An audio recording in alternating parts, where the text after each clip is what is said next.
What is up, everybody? This is the Sharp Angles podcast, the Thursday edition of the Sharp Angles podcast, where we talk about the fantasy football week to come. And if we're doing that here at sharpfootballanalysis.com, there's only one person to talk to, and that is the man, the myth, the legend, the Swami of Konami in the holiday spirit with his Santa hat. That is Mr. Rich Hribar. How you doing, Rich?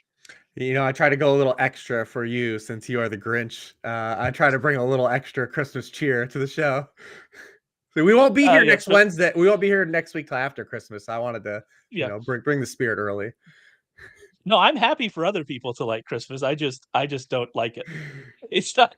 I'm not a fan of it. I will tell you, my mom's Christmas party at her house. Those, by the way, my mom's Christmas party at her house. Everybody with divorced parents are just like I've just dumped them into the trauma with all of the Yep. various Christmas activities we're getting to go to. But at my mom's house, it's on Saturday at 1 p.m. Which the Penn State. I'm a Penn State fan. Those of you have been listening all year. The Penn State playoff game starts at 11 a.m. my time, and so that's going to be fun. That's going to be a really fun Christmas shindig for me to watch James Franklin lose yet another big game to a team he should beat. I can't wait. I can't wait. It's just going to make me. It's just going to get me right in the mood for the entire week. That Saturday, though, I mean, I don't know. Hmm. You don't. I don't think follow college as closely, I but still enjoy it. It's just yeah, a still time. It's enjoy a it for sure. capacity issue. Like I would watch a lot more college football. It's just a Yeah. capacity issue. Absolutely. Yeah, like Saturdays are our day. Like that's the one. And so like I get it. I get it for sure. But it is that Saturday is going to be wild with the 3 playoff games, with the 2 NFL games. I will say the 2 NFL games, even though they feature playoff teams, like 4 very good teams, I don't know about those games and how good they're going to be, especially if we end up with a, less than 100% Patrick Mahomes, which that appears to be the way we're going based on kind of how practice has gone so far this week. Yeah, I mean, listen, we all know. Like when Mahomes was hurt, and even people started entertaining, I was like, I don't know, man. We've been here. Like this dude's like, remember his like he came back in that game against the Jaguars in the playoff Yep. game. Like it's like this dude's gonna play, especially with Buffalo kind of inching closer. Yep. With them playing a couple tough teams and Buffalo still within striking distance of the 1 seed. Yeah, I was like, Mahomes is definitely going to try to play. I definitely buy that he's going to play. It's interesting too that Christmas Day games we're not there because we have the Saturday games first, but then even the Christmas Day games, it's weird that they're during the timing of those. It's kind of weird. It's weird that like one's not in like prime time in the evening. It's Yeah. a whole interesting dynamic here. But Saturday's definitely going to be packed this week, like you said, with the college playoff games, the NFL games. There's a lot going on. I wonder if Netflix has fixed their streaming yet. I wonder Ah, how much upheaval there was after the Tyson. How much time did Roger Goodell spend on the phone with the Netflix people after the Tyson Paul debacle to make sure that all of this is going to go off with what a do you hitch think's on going to get Christmas? watched more? I think the NFL games Yeah, will be. probably. Yeah. Like, I mean, it is what it is. Think about how many people watch these Thanksgiving games. Obviously, it's not ideal for you or I that they happen on Christmas, but the viewing public loves, that kind of holiday thing. Adam Silver, the commissioner of the NBA, I doubt he enjoys it as much, No. but I guess here we are. This is the way to go. I want to talk about a couple things here going into this week. Before we do that, though, I do want to mention we do this podcast every Thursday. We'll be here next Thursday, day after Christmas. We'll be here the Thursday after that, January the 2nd, and all throughout the playoffs. We do this every Thursday at 11:30 a.m. Eastern over at YouTube. Head to YouTube, search for Sharp Football Analysis. You'll find us. You can subscribe, get notified when we go live. Warren Sharp will be live on Friday. He'll be live again next week. There's a ton of stuff happening on the YouTube channel all the way through the playoffs. Make sure you check that out. Speaking of all the way through the playoffs, our betting package has been doing very well this year. Our props especially have been doing very well this year. We keep that going through the playoffs as well. Our playoff packages are now available. You can use the promo code HOLIDAY to get $75 off our all access NFL postseason package. Plus, if you do that, you get the rest of the NFL regular season for free. So you get the rest of the worksheets that we're doing, the DFS, the rankings, all of that from Rich, betting recommendations from Warren, all of that. So make sure you head over to sharpfootballanalysis.com and check that out. going into a week 16, we don't normally have, I guess, this much upheaval. At least it doesn't seem to me we have this much upheaval this late in the season. Normally it's a matter of, this star player for a team that's not making the playoffs is kind of hurt. Is he going to go on to IR? Like, that's the kind of stuff that we're dealing with late in the season. But I mean, we've got so many quarterback changes happening this week, and most notably is obviously Kirk Cousins getting benched for Michael Penix. I think we have seen this coming for a while. I mean, I started to talk about Michael Penix maybe being a super flex ad. I think it was like week 6 or 7. So and it didn't happen, and Cousins kind of turned it around a little bit, but it just hasn't worked for Cousins this year. And I guess the question moving forward, if we're talking some real or fake here, is will the Falcons offense will be better with Michael Penix at quarterback? Maybe.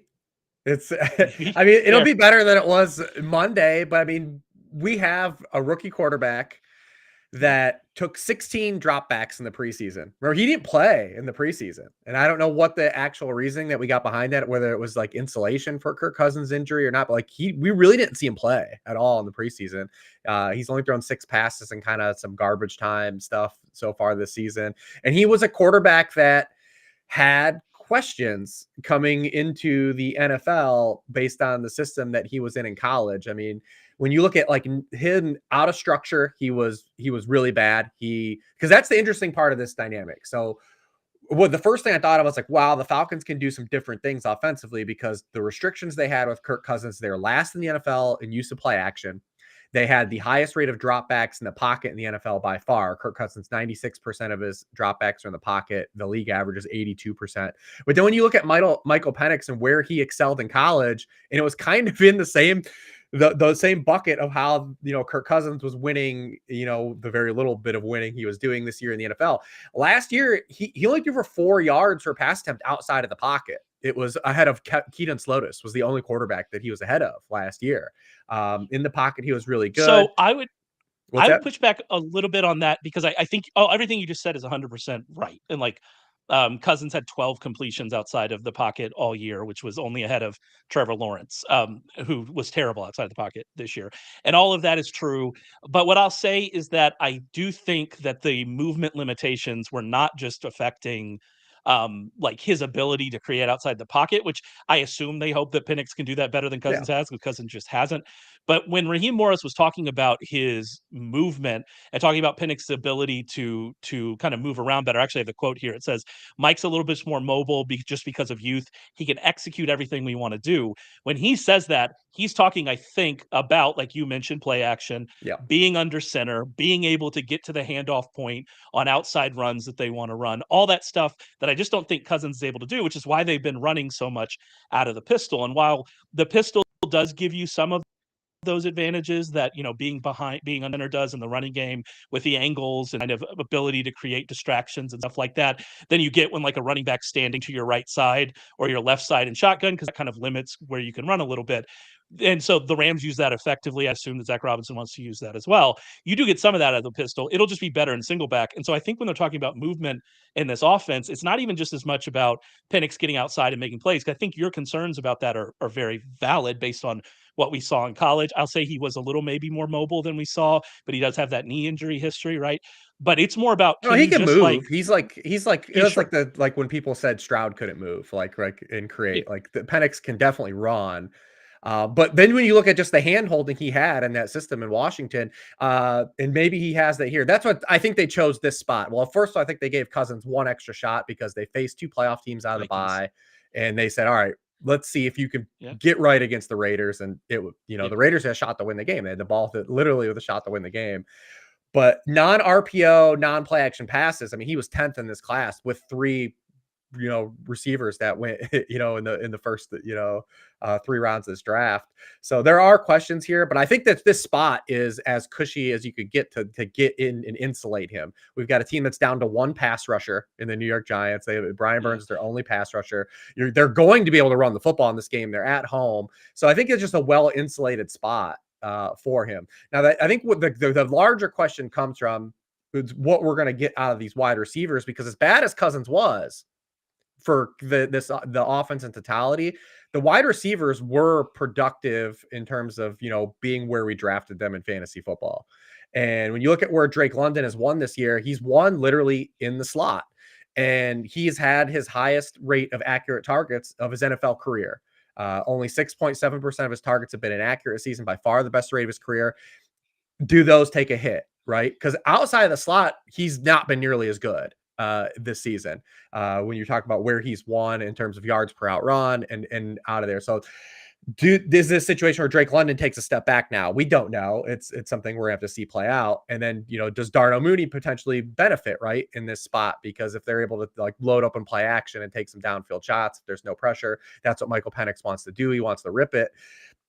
Does Darnell Mooney then get a bump? Well, these are all things that we don't know, right? We're flying blind. It's not just the thing, does Michael Penix, do we use him in Superflex? Obviously, Bijan's fine, but now what do we do with London and Mooney? We don't have to answer any questions about Kyle Pitts because nobody's playing him at this point. But it does impact, Mooney and London too as well. I had just behind the curtain. I'm going to take your approach to best ball next year, by the way, just not paying attention. I think it's the worst week 15 that any humans ever had, given all the players that led me to success in the regular season, crapping the bed. But I did have one team that was like, all right, like this team could, this team could be okay. But then I looked, it was like, oh, I got a tight end still playing. Oh, it's Kyle Pitts. And I had this brief like moment of maybe this is the week, right? Maybe this is the week that we do it, and it just wasn't there. Moving on to another quarterback change, we have the Browns making a change, benching Jameis Winston, bringing in Dorian Thompson-Robinson, who I assume they know, as we all know, is probably not the long-term answer, but Jameis was just throwing way too many interceptions, and here we are. I looked at Jameis's like numbers, and if we got him on a 17 game pace, he'd have been in the 30-30 club again. He was right on pace for it, and we love you for that, Jameis. But I guess the question moving forward, we have some upheaval in the receiver room. We don't know if David Njoku is going to play. We don't know if Cedric Tillman's going to play. That concussion has lingered a scary long time, by the way. I hope you're doing well, Cedric Tillman. But like we don't know really what's happening there. What we do know is that Jerry Jeudy with Winston turned into a very good every week starting fantasy receiver. Mm-hmm. And I guess the question, the real or fake here, is that Jerry Jeudy remains kind of in that same bucket with Dorian Thompson-Robinson at quarterback. No, I mean, you can't handle him as like a set and forget, like volume based wide receiver too. There's definitely volatility here now based on what we've seen on the very small sample of Dorian Thompson-Robinson, which has been it's been hideous. It's been worse than the Deshaun Watson Browns experience, right? There's been 64 quarterbacks that throw the ball 100 or more times since the start of last year. He's dead last in quarterback rating. He's dead last in yards per pass attempt. He's 62nd on that list in completion. He's got 1 touchdown, 7 interceptions. He's 61st in inaccurate throw rate. You can't feel good about it. I had a tweet earlier this week that was the worst quarterback, the worst passer rating qualified quarterback this year in yards per attempt is Deshaun Watson at 5.3 over the last 2 years on 146 attempts, I think. So you say small sample, and it is a small sample. It's still 146 attempts. Dorian Thompson-Robinson's at 3.7 yards per attempt. So he's a yard and a half worse than Deshaun Watson was this year. Think about how bad Deshaun Watson was. Like, that's the level we're talking about. But you and I were kind of just bickering back and forth, as we tend to do offline, about Jerry Jeudy. And you pointed out you could have made some similar arguments about some other players. He doesn't have a long track record. A lot of that sample from him was him being inserted into games that he wasn't, planning to start. You really think of that one that we thought last year that we thought Watson was going to play the entire week. I think Watson took the quarterback one snaps the entire week, and then on like Saturday was ruled out, and then Dorian Thompson-Robinson had to start that game. So even though it was a start, it wasn't one he expected to make. And so there are some like excuses you can make for him kind of in this scenario, but the track record that we have from him is just not, it's not good. Yeah, so I mean, a lot of gamers probably are playing this week because of the surge that Jerry Jeudy had with Jameis Winston. So, they probably are in a little bit of dilemma back to where they were when Deshaun Watson was playing, right? Maybe they even picked up Jerry Jeudy because someone just released him, after the start of the year. But yeah, so there probably is a little more start-sit debate now with Jerry Jeudy. I think, it depends. I think it's roster dependent. Like if I had a guy like Adam Thielen I would probably just feel a lot more safer playing Adam Thielen than Jerry Jeudy, right? Would I like go to like the bottom of the barrel though? Like, where are we going to play an uncut gem over Jerry Jeudy, right? Like, are we going to No. go down the Yeah. back? Like, it's a little bit tougher because we know at least he's going to be out there 100% basically of all the dropbacks. They're going to try to feed him the ball. He did catch 2 of 3 targets from Dorian Thompson-Robinson when he entered the game last week.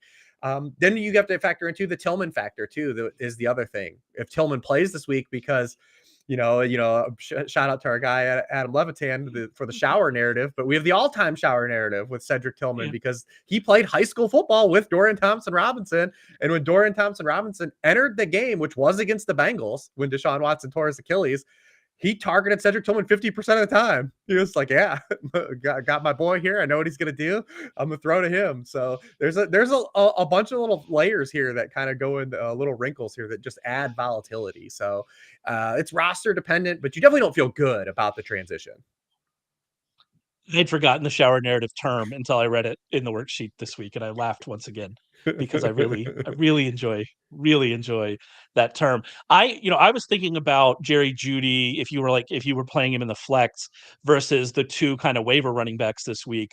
One of them plays on his team, Jerome Ford, and then we have Kendre Miller. We obviously, with them playing on Monday night, we record this on Thursday morning. We don't even have an injury report yet for the Saints this week, so we don't know what's going to happen with Kamara. There are reasons for Kamara to not play if he's less than 100%. There are reasons for him to play. He's chasing a couple milestones he hasn't hit yet. So we don't know about Miller.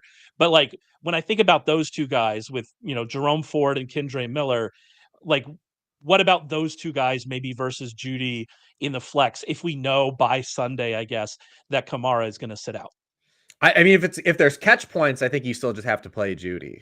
If it's especially if it's full PPR. I mean, you always side at especially because I've been doing this like start sit stuff for over a decade, and anytime you have like these fringe like RB2 flex type of guys versus a wide receiver in full PPR, the wide receiver is almost always the play. Your hit rate is just going to be so much more successful because if Jeudy has like 6 for 40 in full PPR, that's double digit points. These running backs could theoretically they could be close to zeros, right? And if they have a tough time even running back down a bad like flex worthy wide receiver game, and both guys are in fragile spots. I mean, Jerome Ford, we've already seen this story with Jerome Ford. Like if he doesn't break a long run, you're not getting anything out of Jerome Ford. And he's in a matchup to where he could break a long run. We saw like Tajay Spears in the second half of that game against the Bengals get there. But again, we have to expect Deontay Foreman will be active this week. And that just adds a little bit of fragility to the kind of situation. Because if Jerome Ford's running into strikeouts, because he is a home run or strikeout runner, I know you hate when we cross-reference sports analogies, but if he's getting those negative runs, you might see more Deontay Foreman, right? Like so, it's a little volatile there with Jerome Ford. Kendre Miller is in a pretty bad spot objectively. We've got a road team. With a 14-point team total. They're 14-point underdogs, I believe, right now, 13 or 14-point underdogs. And the Green Bay Packers run defense has been hot since their bye, and they faced a bunch of good running backs. So objectively, it's just not a good spot. Like I get if you're in a league where you just need an RB2 body, these guys are on the board. They're warm bodies that could theoretically run into some upside. But neither one of them are in really like objectively strong spots where you're confident in these guys as RB2 plays. I don't mind the home run or strikeout because we don't have like a real. I guess we could do boom or bust. We don't have like a real football term for that. The one that bothers me is pitch count because we have it's snap count. It's right there. Snap count is right there. Why are we saying pitch count? What are we doing? I don't understand. It is also funny that you and I both independently wrote about Jerome Ford's like running style this week, and we both like wrote the exact same thing. Well, as we saw last week, we even saw it last week. If he gets a lane, he can take advantage of that lane. He gives you a big play, and that one play can be enough to get you through the week. But if he's not getting that, especially if Foreman is, going to play, which I assume we would expect, and especially if he's going to get some goal line touches, we saw some of that early in the year, then you start to get worried. The thing about Miller is, and I'd like to hear your take on this, I don't know if Kamara sits, I don't know how involved in the passing game he's going to be. I don't remember from his college profile what his kind of receiving profile was. I know you wrote all those up. That was a couple of years ago. What are your kind of thoughts on that? It won't be Alvin Kamara. No running back is Alvin Kamara. Could he maybe get there as a receiver, just given the lack of weapons they have, how much Spencer Rattler has targeted running backs? Is that a potential way for Miller to get there? Maybe we've seen this with the Saints too. Like when Kamara misses, like the running back involvement, right, in the pass game tends to, I've seen none of these guys are Alvin Kamara in the pass game, so it's tough to roll over like the static like target rate to running backs because they were Alvin Kamara is heavily featured and has stuff designed for him in the pass game. And we saw Miller have a drop. He did run 11 more routes than Jamal Williams in that game. We saw they added the ghost of Clyde Edwards-Helaire this week. Yeah. So that's pretty cool. Good for him. I actually didn't even know he was available. I thought he was like still floating around on the Chiefs somewhere, but hopefully I think he was was waived like on Monday too. So like it okay. was it was this week I think that he was waived. So yeah, you're okay. It's a lot of guesswork though, basically, is I don't have Yep. like a really strong answer. He wasn't heavily utilized as a pass catcher in college, but that stuff in college tends to be noisy because, not a lot of college systems like throw to their running backs or need to. I think he's a capable pass catcher, but I don't think he's going to be nearly utilized in the same capacity of design stuff that Alvin Kamara was. We were talking about Tim Boyle also yesterday. I don't know why I keep referencing our offline conversation. We're talking about Tim Boyle yesterday. That TCU team with Miller reminds me. Max Duggan's not on a team. Tim Boyle Tim Boyle threw more interceptions than touchdowns in college, and he just keeps getting these chances. Can't give Max Duggan like what are we doing? I don't understand. There's like this group of people that Tim Boyle keeps starting ahead of. Which, by the way, I'm happy for you, Tim Boyle. This is not a shot at you. I get those checks. Enjoy the future quarterbacks coach job that is certain to come for you on the Josh McNown track here for sure. One more here, kind of real or fake. I don't really know how to phrase this as a real or fake, so I guess we'll just say, are we treating the Chiefs any differently because of the Patrick Mahomes, I'm going to say, quote unquote, injury? Or was it just all bad enough already that we're kind of where we are with this team? No, I mean, it's pretty meandering, right? Like, no Yeah. one here was locked in as a starter outside of Travis Kelce, and that's kind of by Mm-hmm. default of position because, Yeah. DeAndre Hopkins has been a really solid player since he joined the Chiefs, but he just doesn't get the consistent, drop back, route participation that we look for. So it makes him a little bit of a volatile player. We have seen Xavier Worthy have like a better floor recently, but he still comes with a kind of like a wonky output. I mean, he still is not getting you a lot of yardage in any games, but he has been like an okay floor. He has had an okay floor like over the past 6 weeks. We saw him get 11 targets this week. Hollywood Brown might play too now. I've seen. So like Yeah. that's another wrinkle. I would assume Hollywood Brown will be on like the even a lighter than the Pacheco plan has been because we still seen Yeah. last week. 2 weeks ago, it looked like Pacheco was like, all right, they might have to play him. And then last week it was back to basically being like a 50-50 split with Kareem Hunt. So it just seems like we're not going to get that run out. The Chiefs are just kind of rotating all these guys in. So I don't think it really changes a whole lot. We're not really excited about anybody. Yeah, I think that's where we are. The Worthy thing, I was at least getting hopeful because if you can get a floor with a player like Worthy, when Yeah. he's going to get, whatever, it's been like 4 catches for like 3 games in a row or something like that. If you're going to get a floor for Worthy, then you add that big play upside, that's really kind of what you're looking for. That's what had us excited about, and we've lost a little bit of that recently, but that's what had us excited about Jamison Williams at various points in this season. If you're going to get the 20% target share and get that kind of floor attached to what we know they can do on one play, then that's like a perfect wide receiver 3. That's the game. That's the week's wins, swinging kind of player that you want in that spot. And if we were getting that for Worthy, then that's at least exciting. But like you said, with Hollywood Brown, every report says they're going to activate him. I assume they're going to play him if they're going to activate him, right? Yeah. That kind of makes it a little more difficult. All right, a couple questions to get here real quick. Have to decide tonight: Broncos defense or Eagles defense. Broncos obviously playing the Chargers, Eagles playing the Commanders, both on the road. I don't care about defenses, so I have no thoughts on this, Rich. So this is all for you. I think two pretty bad options too. Neither one of these Yeah. teams allow very many sacks or turnovers. So unless you're scoring like really favors like points allowed, I think you probably have better options on the waivers. I say I don't care about him, but like the Eagles, Jaden Daniels had so much trouble. We'll talk about that game later. Jaden Daniels had a lot of trouble with his defense. He's had some trouble against good defenses already. and they don't have the two. They're unlikely to have the two safety blankets that he used very heavily in that last matchup against the Eagles. So I might go there. But you're right. I don't know how good those options are for sure.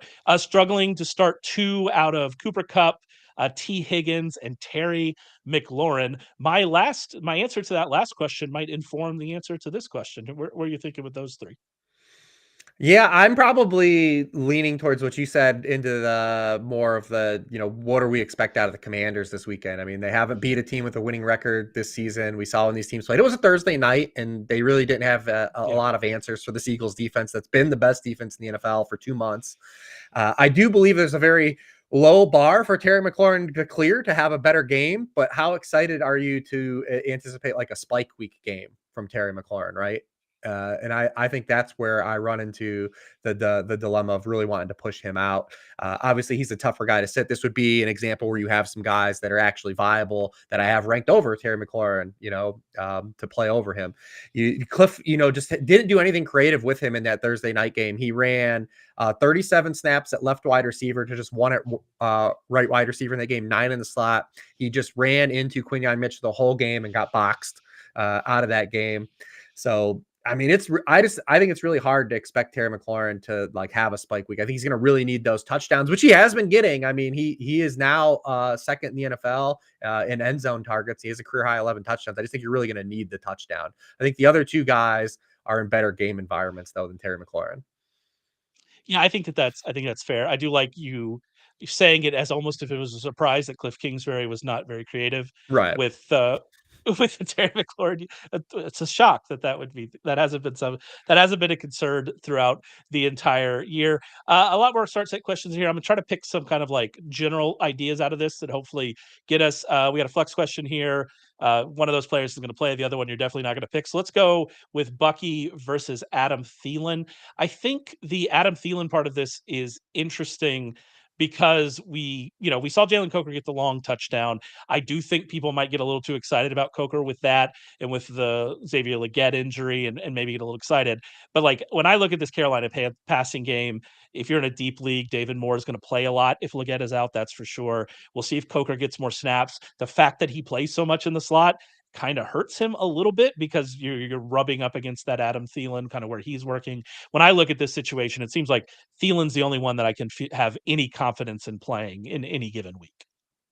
Yeah, and Coker had the big play last week, but Thielen still was on the field for 90% of the dropbacks. He still had a team high 26% of the targets since he's come back. He's had a team high 24% of targets, 2.3 yards per out run. We love to attack Arizona based like through the slot because we always talk about they're the bend but don't break defense. They allow a lot of completions over the middle field and short. They try to prevent big plays. Like it definitely sets up for an Adam Thielen game. I think if you're playing like James Conner in DFS this week, or you're going down the experience of playing, Kyler Murray plus Trey McBride, Adam Thielen is a better bring back than Jalen Coker in that game if you're going that route. The Bucky Irving side is tough, right? Like there's a couple guys I think that are tough to kind of to lean in on because I do think that the Buccaneers want to preserve Bucky Irving a little bit. He's probably not going to practice a lot this week, I'd imagine, again, and then be up for the game like we've seen basically the entirety of the season. But he can generate, explosive plays. He's an efficient player. But you do know there's going to be like a restriction on like his overall touches, I believe, again. So that's what makes it just a little bit tougher in these playoff spots to kind of lean in on those types of guys because we want to shoot for like the upside outcome, right? Like we want guys that are getting the ball and have upside. And Bucky Irving definitely has upside per touch, but I definitely believe we're going to see Rashad White involved again on Sunday night. That's what makes it tricky. And we talked about the Jaden Daniels side of that. Like at least that gamer has like pivots for like a guy like Terry McLaurin, like good pivots. Like, I mean, you're in a spot like because it's a terrible quarterback this week. You let in on the open of the show about just how many quarterbacks changes there are this week. A guy like Jaden Daniels, I think, is just really tough to handle this week in season long because he was a value pick all year. A lot of teams with Jaden Daniels are probably playing this weekend, and he's in an objectively terrible spot, and there are no good streamers. Like there are really no good streamers this week. So like you're forced to ride or die with Jaden Daniels this week, it feels like, and you can't feel good about that even. Well, like I wrote up, I do the waiver column, like Drake May, that's an option. If we're, if you want to go down that path. Aaron Rodgers actually rostered in too many leagues for my column. Maybe that's an option that is still set up. It's set up well for him this week, just like it was last week. We'll see if they can do it 2 weeks in a row. There's a question here about Cooper Rush over CJ Stroud, which I don't, we try to avoid the start sit as much as possible just to talk about general ideas. But like the Cooper Rush side of that, I mean, yeah, you like the matchup, you like the team total. I can get behind Cooper Rush, especially since CJ Stroud has been, just so meh the entire year. But ultimately, you're still going after Cooper Rush. He has multiple touchdown passes in 3 of his last 4 games, but ultimately he's still like Cooper Rush in this situation, and that's kind of where we are here with the streaming options. So it is tough. That the same person though does have an interesting thing. Jonnu Smith over Jonathan Taylor in the flex. And let me first be clear: Jonnu Smith's been amazing. If this is tight end premium, I guess that would be fine. If you have a better tight end than Jonnu Smith to play, you're doing great. Nothing's wrong. But you wrote about Jonathan Taylor and how that drop touchdown probably clouds people's perception of what he's been. Jonathan Taylor's been good for a couple weeks here, and so he lost that touchdown. That hurts obviously from a fantasy perspective. But I still think you would rather play Jonathan Taylor in this spot than Jonnu Smith. That would be my guess based on what I know of you.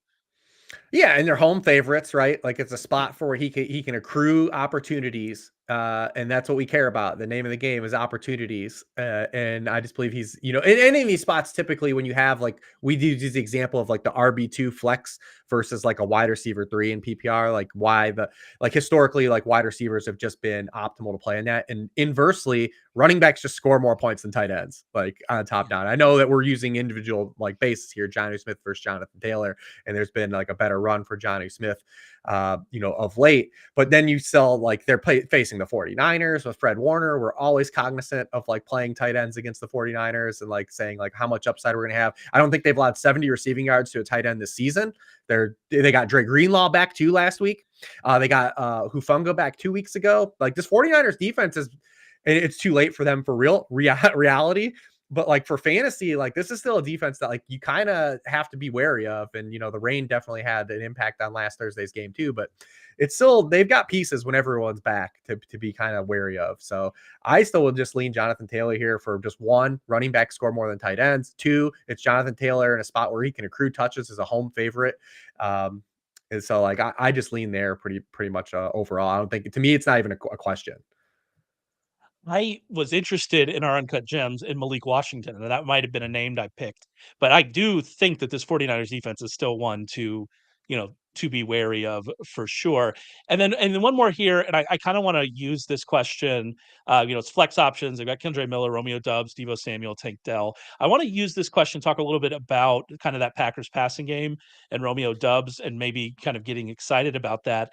I mean, they've been so run heavy. They've been so willing to just lean on the run. Like you mentioned earlier, they're 14.5-point home favorites against a team they should be able to run on. This is a Josh Jacobs game for sure. I'm going to have a hard time really going in on any of the pass catchers for Green Bay. Like that's just a really tough sell to me based on what I would expect the game environment to be and based on kind of what we've seen the Packers do. That said, I would have said the same thing about Rashad Bateman last week, and then Lamar Jackson just went and threw 5 touchdowns in that game environment. So it can happen for sure. But I think if we're projecting ahead, this is much more a Josh Jacobs game than any of those pass catchers, and especially expecting Dobbs to come back and get that same type of touchdown production. And even if you use the Lamar Jackson game as an example last week, like Bateman had the 2 touchdowns on 5 targets, but like, and any of the Packers receivers are capable of that. But like, we're talking about just from a top down opportunity stance, that game played out to what everyone else had limitations. Andrews caught the 1 touchdown pass, but caught 2 passes. Say Flowers didn't get there because the pass volume was there. The touchdowns went to Justice Hill, Walker. They got spread out outside of that. So it's not like even anyone smashed either. Bateman got there through the touchdowns. And so that's kind of what you're hoping for if you're playing a Packers wide receiver, is that you luck box into the guy that catches the 2 touchdowns. And last week it was Dobbs on Sunday night. Maybe it's Watson this week. Maybe it's Reed. But it's tough to bank on objectively going into that spot and say like, yeah, this is the guy. There's really no signal too from a matchup stance that gives anyone like a significant lean either. I'm just really glad Josh Jacobs is off the main slate because we've got enough running backs already. Yeah, that's for certain. I'm glad you mentioned Walker. I have a best ball dynasty team that I've been stashing Devontae Walker on because I like him. I think he's a pretty good player. I'm interested to see kind of where his career goes. And it was funny to just kind of look at that team and see his random 8.6 on there after being a healthy scratch for most of the year. It's like that's right, buddy. I appreciate your contributions to the cause. All right, let's move on. Talk about a few games. Before we do that, do you want to mention? Like I said, we do this live every single week at 11:30 a.m. Eastern. You have questions, you come in, you can ask those over on YouTube. Go to YouTube, search Sharp Football Analysis. You will find us. You can subscribe, get notified when we go live, all that stuff. And also remember that we're going to be doing this all throughout the playoffs. Use promo code HOLIDAY. You get $75 off our all access NFL postseason package. Get you props, get you college bowls, get you all of our sides and totals for the postseason, get you Rich's worksheets, all of that. Plus, you get the rest of the regular season free if you do that. So go and check that out over at sharpfootballanalysis.com. We've talked about this game a little bit, the Eagles and Commanders, especially from the Commanders side. The Eagles are 3.5-point road favorites, totals 45.5. I want to kind of focus a little bit more on the Eagles side here because I thought it was interesting after the hoopla that surrounded Jalen Hurts and A.J. Brown last week. We saw the Eagles come out and pass the ball, throw the ball quite a bit more, at least from kind of where they had been. It still wasn't like they were out there throwing it, 73% of the time and 12% over expectation like the Bengals or something. But they were out there and they were throwing it more than we had seen. We obviously saw A.J. Brown have a good game, although, as I mentioned last week, his usage was basically the same. They just had more dropbacks. We saw Devonta Smith have a massive improvement. That is the one kind of big change we saw. And I guess the question moving forward is that a function of kind of what the Eagles want to be moving forward, or was that because of the Steelers? Was that just because of like, hey, we got to get these guys involved kind of in this narrative? What do you expect as we move forward here? I mean, you if you're an Eagles fan and like we're really kind of like saying, hey, can this team actually go back to the Super Bowl? Can they beat the Detroit Lions? Like last weekend with what happened with the Lions, with them just stacking more injuries, and then the Eagles with the way they won that game versus a good defense. Like the Eagles come out and they have a 57% dropback rate, and they have success against like a team like, I don't know, like the Atlanta Falcons or something. And you're just like, whatever. But to do that against the Pittsburgh Steelers, I think actually holds a lot of weight, like big picture for aspirations and taking like how serious we can take this Eagles team of potentially, winning the NFC and challenging, a team from the AFC if they were to make the Super Bowl. Like that has to be a scary game for the other 31 teams in the NFL. What happened last Sunday? Because the defense has been so good. If they're going to be able to drop back against good defenses and throw the football like they did, like that's a problem. I do think some of it was a functionality too of the Saquon stuff. Saquon was banged up and then was limited. Like it was a game where, because that was the answer we needed. If Saquon gets taken out of the game, can the Eagles drop back and throw on a good defense and flying colors? Like, and it's funny is the Eagles still like even having another game, they win their 10th game in a row, and there's still like drama after the game with them, like on the sideline. Like it's the most ridiculous team. So I talked about this on the Monday show with Tucker, who's an Eagles fan, a big time It's Eagles fan. hilarious.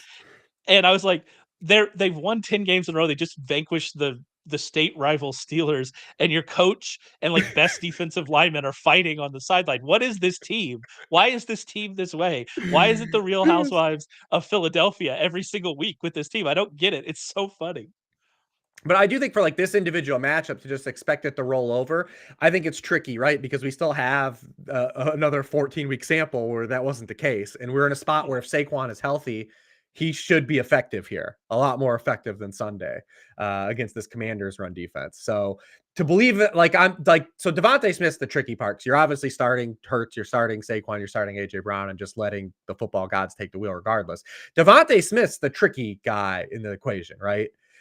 Because you still need that to be static. You need the Eagles to push that 55 to 60% drop back rate to get him there. And if you don't get it, then you're just gonna be like, oh man, Lucy with the football, Devontae Smith again. But so you are doing a little bit more guesswork. So like we talked about Jerry Jeudy, like he's on that line. Like, so let's do a couple games then. Like, are you playing Devontae Smith over Jerry Jeudy? So I think I am, but that's because I think I have a more negative view on what I'm expecting out of Dorian Thompson-Robinson, even though, and I mean, I don't think the Bengals matchup is maybe even as good as we think it is, even though Yeah. the defense hasn't been good. So I would say I am, and just hoping that we're going to get enough here out of this game, and maybe the Commanders push it enough that we get it. But that's the lot. That's very close for me. What about like Keenan Allen? Like, how confident are you versus Devontae Smith versus like Keenan Allen? Yeah, man, you're hitting me things. I don't do the rankings every week, I know. I'm and so I just don't. I don't. well, yeah, Yeah, yeah. because like these These are are like that's one-offs that I so think close. gamers might be like kind of toying with. Yeah, I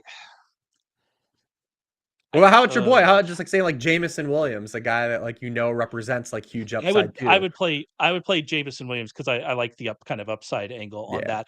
With Keenan Allen, with the usage he's gotten, with how bad the Lions defense has been, but the problem with that game, we're gonna talk about that game. The problem with that game is that, like, I could see Caleb Williams having success here, but I could also see what we saw last week, where the Bears really, really tried to just establish DeAndre Swift and run the ball until they just couldn't do it anymore. They can maybe have success doing that against Detroit. Detroit is definitely going to have success if that's what they want to do against the Bears, which we talk about kind of like expanding pass rate. We saw that with the Lions last week, obviously for a much clearer reason about why they did that.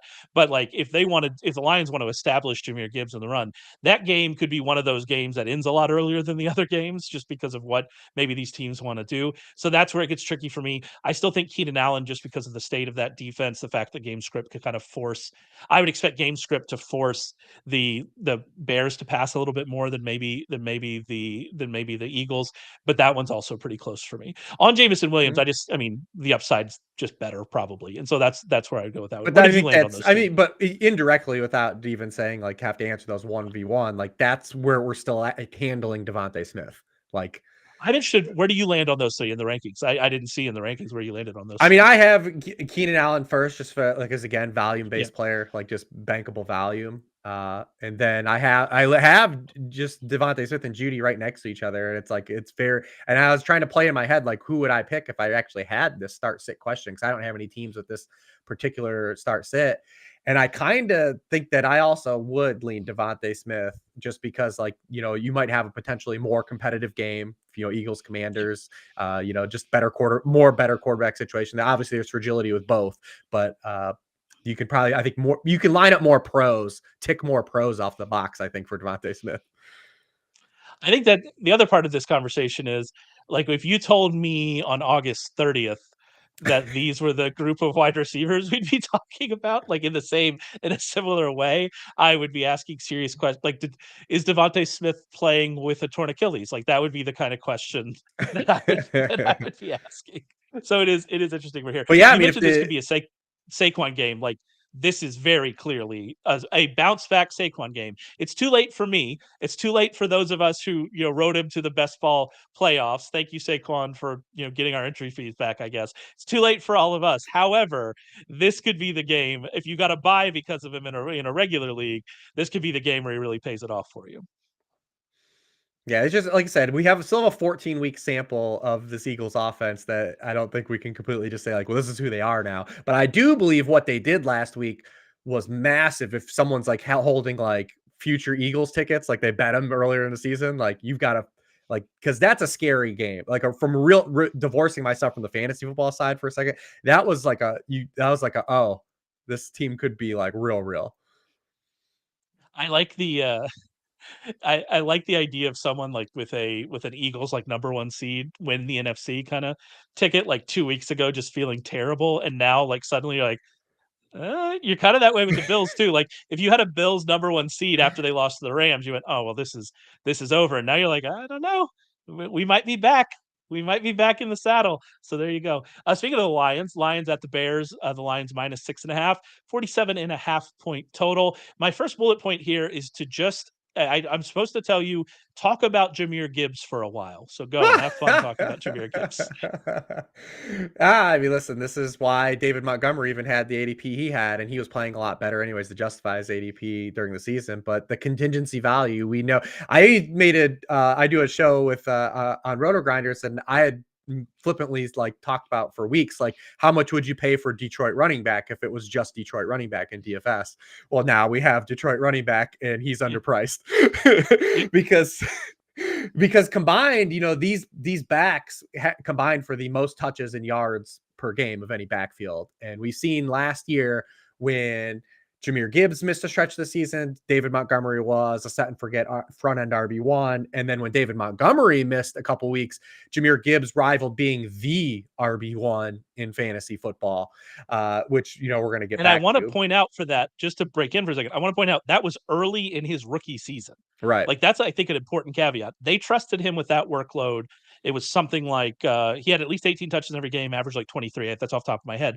That was in the first 8 weeks of his rookie season. I think it was week 3, 7, and 8. That's what I remember. Yeah.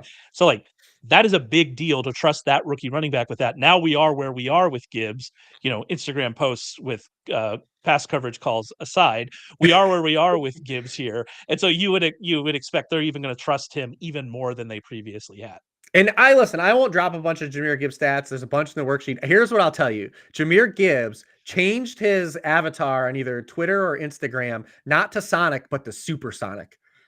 And that's all you need to know. We're getting Supersonic right now. Hashtag analysis. My favorite thing about Rich is that he's just super, super analytical. Like everything is by the numbers except for like 2 things. And it's like anime profile pictures and uniforms. Do you look cool in the uniforms? And if either of those 2 things is true, its analysis is out the window. He's loved Derrick Henry just because Derrick Henry looks awesome in every uniform. That has been true. I mean, for his entire career. The second that Amon-Ra had the black elbow tape last week, I was like, oh my God, I'm so glad I have so much Amon-Ra on DFS. He is going to be absolutely fluid today. It makes me so happy. It makes me so happy. We talked a little bit about Jameson, Williams. He didn't really come along for the wild ride last week. He got that late touchdown, that helped. So we can kind of skip over them. The other part of this, though, and we talked about the Bears side a little bit. We have maybe finally reached the tipping point here for injuries to this Lions defense because they looked helpless against Josh Allen. Caleb Williams is not Josh Allen. This Bears offense is not that Bills offense, but like it was stark in that game. We talked about Dan Campbell's decision to go for the onside kick. I think you understand why he did it. Obviously, we can quibble about whether he should have done it, but we can understand the reasoning. And the reasoning was the defense looked helpless. It just couldn't do anything. And like I feel like they've been kind of persevering. They've had a lot of injuries for a long time. And I wonder if this is just the point that we've reached. And like I said about DeAndre Swift, this could be a big game for DeAndre Swift based on what we saw the Bills running backs be able to do if the Bears really want to push him, right? If the Bears want to get Caleb Williams going, get him involved as a runner, which he's done more since the coaching change. Maybe this is a spot for him. This game could be, if you're playing like the DFS side of it, this game could be pretty good for the Bears based on this Detroit defense might not have the guys to do it anymore. We did see in the Thanksgiving matchup, the second half, the Bears had a lot of success against this defense. And that was, Carlton Davis also did not play in that game. He's going to be out. And we saw DJ Moore utilize the one-time downfield under Thomas Brown in the Thanksgiving game and have 16 targets in that game. There's definitely paths where you can talk the Bears into upside. The problem is we have to place stock and faith in the Bears coaching staff doing optimal things like the Bills coaching staff did last week. And that's like kind of the hurdle you have to get over because the Bills they absolutely came out and having Dalton Kincaid back was a part of the game plan, but it was the most yards a quarterback this season has had throwing to running backs and tight ends because they really took advantage of where the injuries were to the Detroit Lions last week. They didn't just go out there and say like, we're going to line up and throw to Amari Cooper and stuff. Dude, because with Alex Anzalone, like they put their linebackers in just blenders. They're like, if you're going to play man-to-man coverage like Aaron Glenn wants to do, and you're going to try to blitz us, we're going to challenge all your linebacker depth. And Ty Johnson Johnson and Dawson Knox and not Colmed, Dalton Kincaid had a field day in that game. And are the Bears going to do that? And that's kind of like where you kind of have to, say like, all right, we got to place a lot of faith in this outcome. But you take the second half of the Thanksgiving game and you say, at least we've seen them have success against this defense. And the Bears have played better at home than on the road this season. So at least you have that too. And everyone's cheap on the Bear side. So you are right. Like if you're just playing Jahmyr Gibbs with whichever one is, or you're trying to get unique and you're adding Laporta or Goff to those, or you're looking for bringbacks, you have them in surplus here. I mean, and it always could be, you can always chase that Rome Odunze dream that I'm tasting every week, that one day those The targets prayer are going to hit. yards. You can always chase those prayer yards with Rome Odunze. One more here I want to talk a little bit about, that's Vikings at the Seahawks. Vikings -3, total's only 43.5. I'm interested in this game. I mean, from the Seahawks side, we don't really have a ton to talk about because we don't know who's going to even play in this game. I mean, we went into Wednesday's practice worried about Geno Smith, and we left Wednesday's practice worried about DK Metcalf, Kenneth Walker. We had been worried about Kenneth Walker, obviously, and then Zach Charbonnet as well. So I guess we don't want to spend a ton of time on that because we don't know.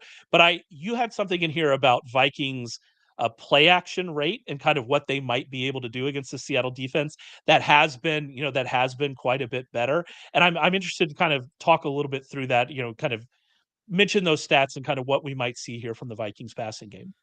Yeah, Seahawks have a team I've had a real hard time getting behind as being, real. You can't be taken seriously this late in the year, be back-to-back home dogs. Like you just can't. Like you can't be like, because that means just no one's taking you seriously.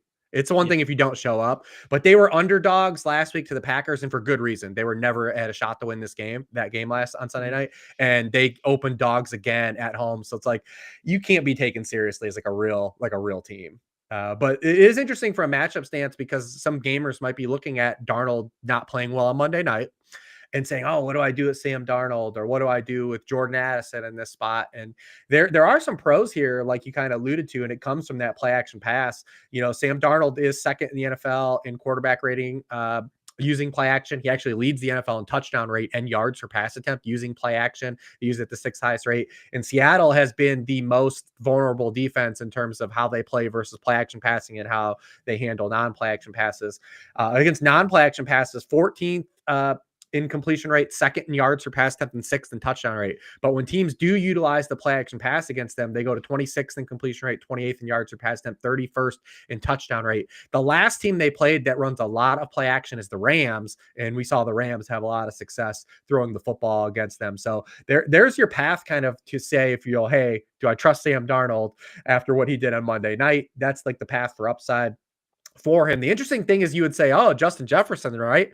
But it's actually Jordan Addison that gets the biggest bump in the play action game. So if they are going to have success in the play action game and those splits come to fruition as being beneficial to their offense in this matchup, Jordan actually has a higher target rate using play action than Justin Jefferson. He actually has more touchdowns off play action and has more yards per out run off play action than Justin Jefferson, which makes him kind of intriguing. If you're going to kind of get kind of cute, make some DFS stacks around this game, because you can always just bring Jackson Smith and Jigba back along for the ride as well. So yeah, definitely intriguing spot. But yeah, we can't take the Seahawks seriously if they're going to be this late in the year and be road dogs or home dogs in back-to-back games.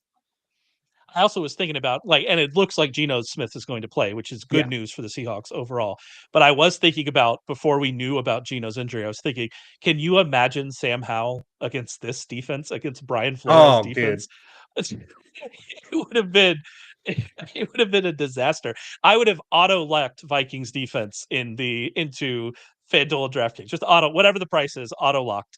If we get Sam Howell, that would have been We had some breaking something. news on the podcast. I was going to mention, we got some breaking news here.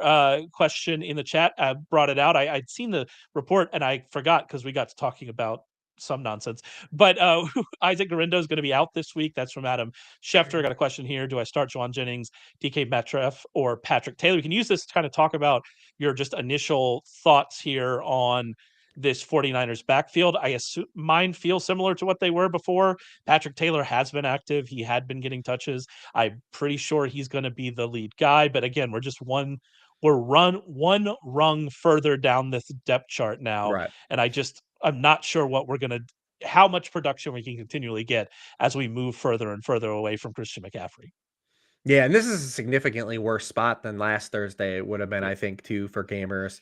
Miami has been awesome against the run, especially since their week 6 bye. They're 6th in yards per carry allowed to running backs. They're 4th in yards allowed before contact per carry on those running back runs. And look at the guys they faced. Kyron Williams, James Conner, James Cook, Josh Jacobs, Joe Mixon. The most yards any of those backs had in a game against them is 62 yards.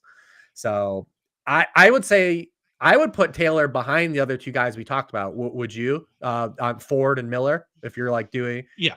Yeah, I'm the same. I would have Taylor below those guys. I will say this: Juwan Jennings still is really good, and I know that there's some things that have gotten in the way. I think he's still a really optimal play.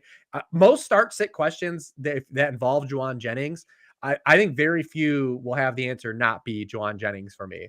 I mean, he's played the game that was kind of weird in the rain last week. He had the snow game in Buffalo, and they had the Brandon Allen game.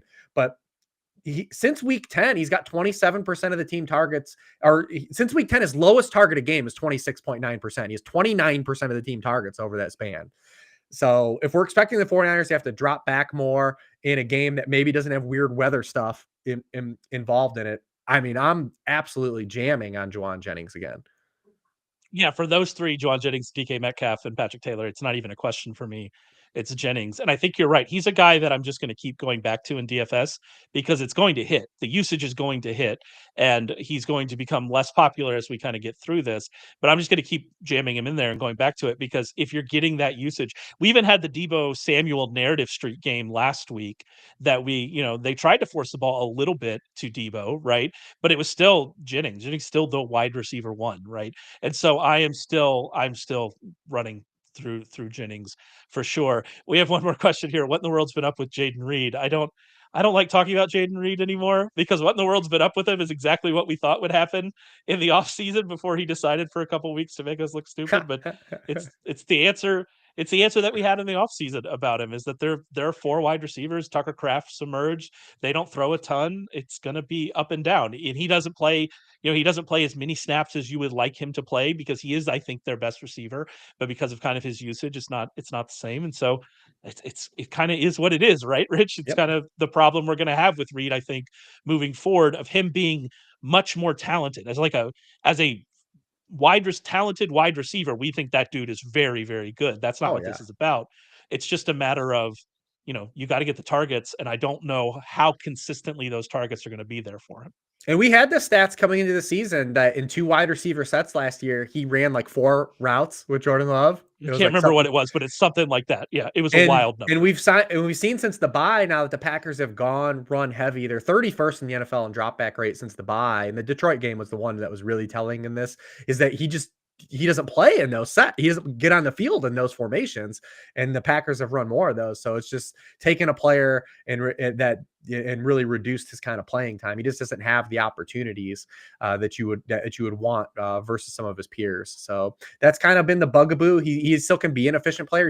He's a guy that can turn 6 targets into something, but it's very hard to consistently turn 6 targets into something. Like it's a tightrope act to do for fantasy football. One question here. I don't know how to answer this question. Bottom of the barrel TE options for Njoku survivors. Stone Smart, Dalton Schultz, Juwan Johnson, Noah Gray, Mike Gesicki.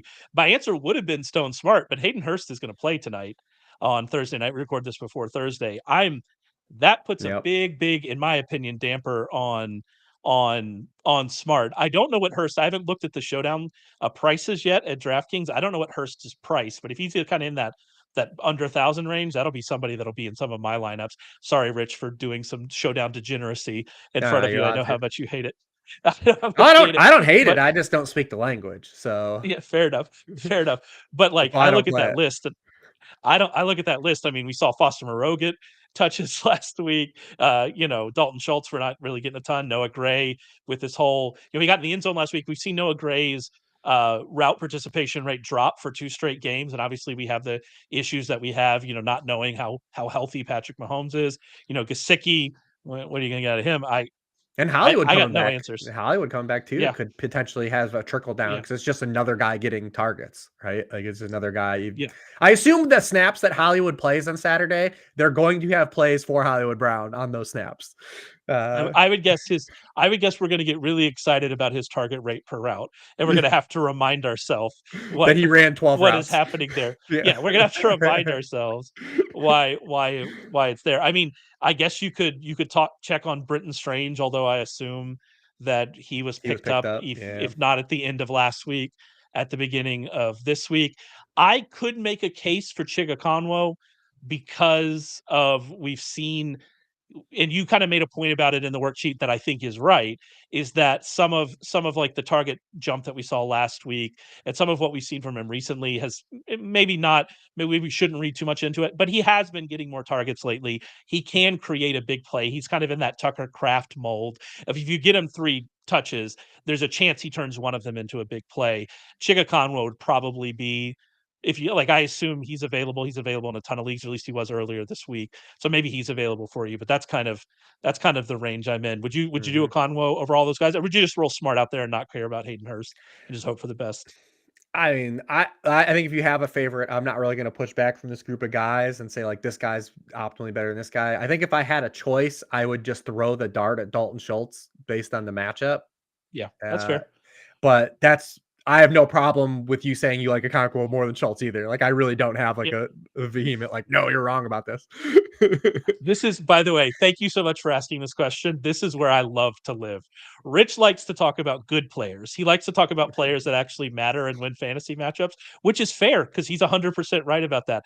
I love talking about the players that are going to score 7 points and which Yeah. players score seven and which will turn score five. I have no idea why it makes me so happy, but it does. So let's hope for the best. Speaking of those types of players, let's do some uncut gems. Let's move on to our uncut gems for this week. These are players that aren't rostered in a ton of leagues, even definitely are not startable every week, but that we think could exceed their weekly expectations in any given week. Who you got this week, Rich? I'm taking the lay. I'm playing the week 16 card and not going super down the well and taking kind of an obvious one. And I'll say Jalen McMillan. Yeah, there you go. Because I just what happened last week was what you needed to have happen. Yep, You know, 100%. we needed to see Jalen McMillan deliver in a game where Mike Evans delivered. And that was the last box that needed to be checked. We do like too that he's attached to a quarterback that throws a lot of touchdowns over expectation 2 years in a row, and Baker Mayfield, and is back to playing well since the bye. We both had a little bit of trepidation about the Bucks last week, playing in Los Angeles, and man, Baker was awesome in that game. And you like too that McMillan, he has the 3 touchdowns, which you're not always going to count on, but they were specifically plays designed and schemed for Jalen McMillan, which you also like. It's not like the Quentin Johnston thing. Like Quentin Johnston has like 6 touchdowns this year where I'm like, that's not a real touchdown. Like, like McMillan has had like plays that are actually designed for him to be the benefactor and score touchdowns on. And you like that happened. But the fact that he had a 23% target share in a game where Mike Evans also got targeted a lot was like the final hurdle that we needed. Yeah, and I think the thing we missed last week when we talked about him, because you rightfully said, similar to the Jalen Tolbert situation earlier this year, that if McMillan's probably not going to out target Mike Evans most weeks, but there were other avenues for him to continue getting targets after that performance, including Sterling Shepard, who has his own injury, Kate Otten, who now he missed practice right on Wednesday, and so now we have another situation there with him. And so there were other people getting targets that he could take targets from, and we saw that happen.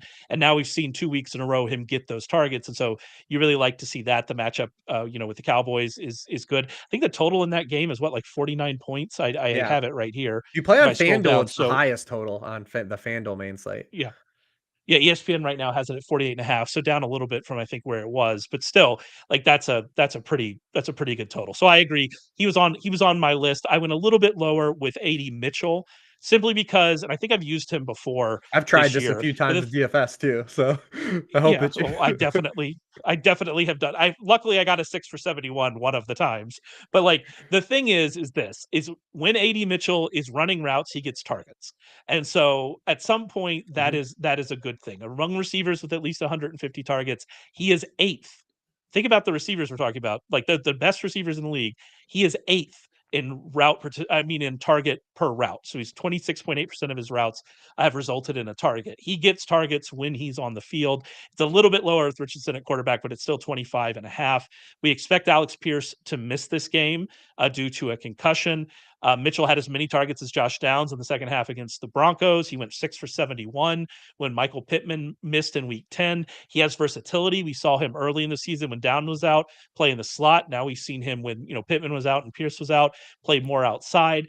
And I think the most important thing is he's getting that volume on the types of targets that you can hit a fantasy week on one play. His air yards per target with Anthony Richardson this year is 16, just over 16 air yards per target. These are deep targets. Anthony Richardson, can hit on those. We've seen him hit on those. His throw to throw consistency is not there, but we've seen him create those big plays, specifically to Alex Pierce, who we expect Mitchell to kind of be replacing here. So I think you're going to get targets for him. You're going to get high upside targets for him. Will they hit? Well, that's the question we've been asking for the Colts passing game, this entire season. But you're at least getting targets from him, and you're getting high upside targets. And so if you're in a really, tough spot in a deeper league, or like you said in DFS, there's an argument here for him to have a decent game by his standards.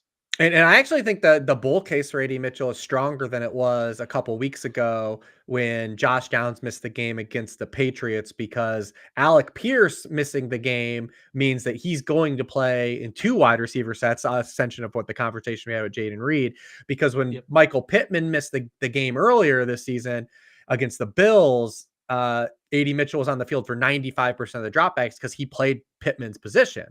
He's going to be now playing Alec Pierce's position, which again, like Josh Downs is still going to be in his position.